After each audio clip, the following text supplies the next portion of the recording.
दिल दहला देने वाली कहानी। कली था एक यक्षिणी। रुद्र मोहना को लेकर काली पहाड़ी जाने की बात करता है।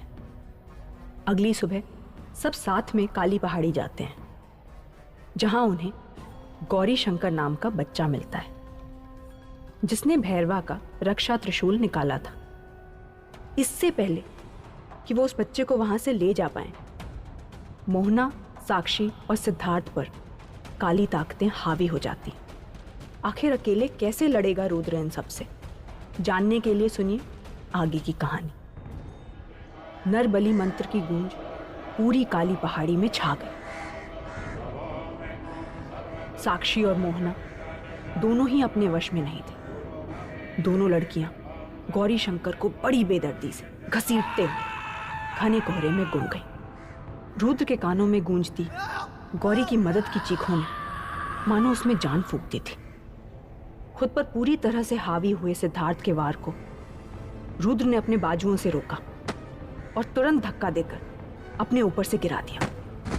सिद्धार्थ के हटते ही रुद्र सतर्क होकर खड़ा हो गया और उससे बोला, सिद्धार्थ, होश में आओ।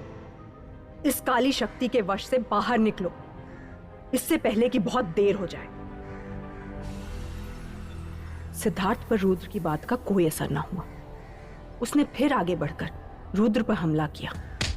रुद्र ने अपने बचाव में वार किया और सिद्धार्थ को दूर फेंक दिया। फिर मोहना और साक्षी की ओर बढ़ा।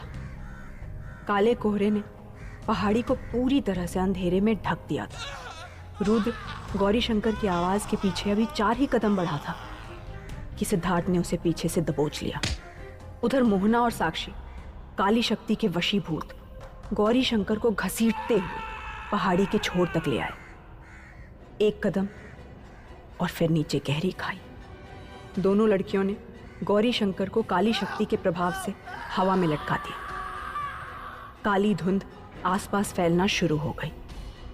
साक्षी और मोहना की खूनी लाल आंखें अब आग की तरह दहकने सी लगी थी। सिद्धार्थ के लगातार होते हमले से बचते हुए रुद्र बोला, अपनी साधना का ध्यान करो सिद्धार्थ, होश में आओ। मैं तुम्हें चोट नहीं पहुंचाना चाहता। सिद्धार्थ को जैसे कोई फर्क ही नहीं पड़ रहा था। उसके वार रुक ही नहीं रहे थे। रुद्र की लड़ाई तब और भी मुश्किल हो गई जब सिद्धार्थ के पीछे से काली धुंध अध चले सड़े कंकालों का रूप लेने लगी। किसी के खोखले चेहरे से कीड़े रेंग कर निकल रहे थे, तो किसी का शरीर मोम की तरह रिस रिस कर टपक रहा था। काले गहराते अंधेरे में यह नजारा और भी भयानक होता जा रहा था। रुद्र चारों तरफ से कंकालों की फौज से घिर गया। सिद्धार्थ के होठ सिले हुए थे, लेकिन अंदर से वही भयंकर आवाज निकली जिसने मोहना और साक्षी को भी कब्जे में कर रखा था। हार मान ले साधक, तू अकेला कुछ नहीं कर सकता। आज यहां एक की नहीं 5 की बलि चढ़ेगी।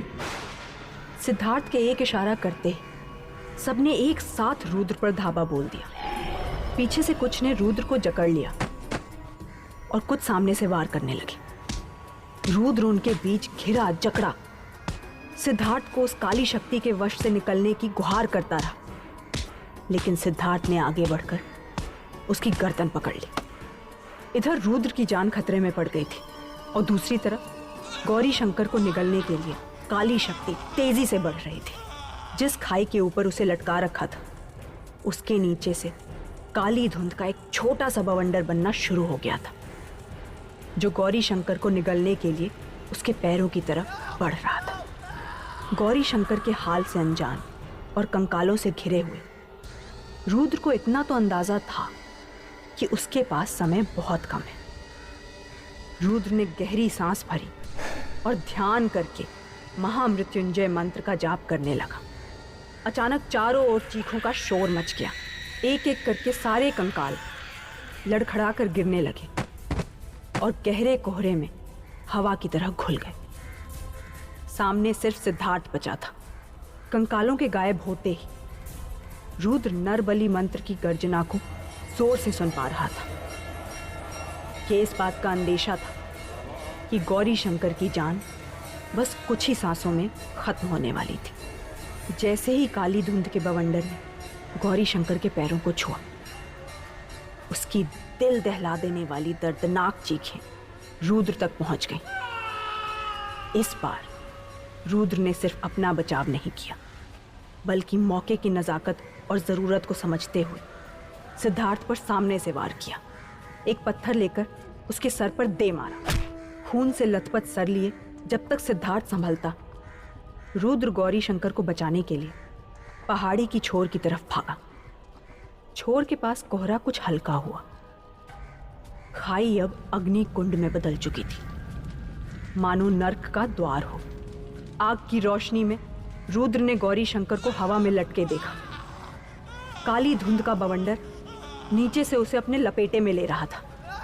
मोहना और साक्षी अपनी हथेलियां कुछ ऐसे उसके ओर किए खड़ी थी जैसे उनमें से निकली अदृश्य रस्सियों ने गौरी शंकर को बांध रखा हो।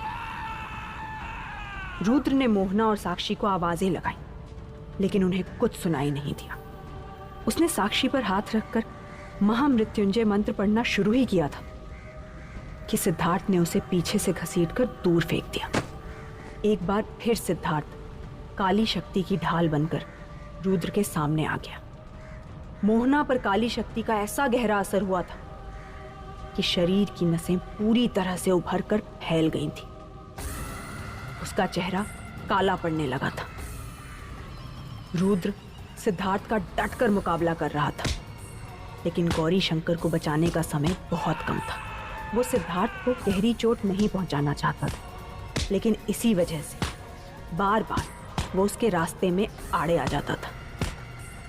अगर गौरी शंकर की बलि पूरी हो गई तो रुद्र ना सिर्फ उस बच्चे को, बल्कि मोहना, साक्षी और सिद्धार्थ को भी हमेशा के लिए खो देगा। जैसे जैसे वो काला बवंडर गौरी शंकर को धीरे धीरे निकल रहा था, रुद्र की उम्मीदें कमजोर पड़ती जा रही थी। उसे नहीं लगा कि वो समय रहते कुछ भी कर पाएगा। ऐसा लग रहा था जैसे काली शक्ति ने मोहना के शरीर पर सबसे मजबूत तरीके से अपनी पकड़ बना ली है। देखते ही देखते बवंडर गौरी शंकर के घुटनों तक पहुंच चुका था। चीख चीख कर उसका गला रूंध गया था। रुद्र की आंखों के सामने सब खत्म हो रहा था। तभी एक जाने पहचाने आदमी की आवाज ने सबका ध्यान खींचा। मोहना! मोहना को ढूंढते ढूंढते कोहरे के पीछे से विशाल वहां आ पहुंचा। इतने समय में पहली बार मोहना ने गौरी शंकर से ध्यान हटाकर पलट कर देखा। चेहरा आधा काला पड़ा था और आंखें अभी भी खूनी दहकती लाल। वो गुस्से में गहरी सांसें भर रही थी। क्या विशाल मोहना को समय रहते काली शक्ति के चंगुल से छुड़ा पाएगा? क्या रुद्र गौरी शंकर के साथ अपने दोस्तों को बचा पाएगा? या फिर अब विशाल और रुद्र काली शक्ति का अगला शिकार बनेंगे?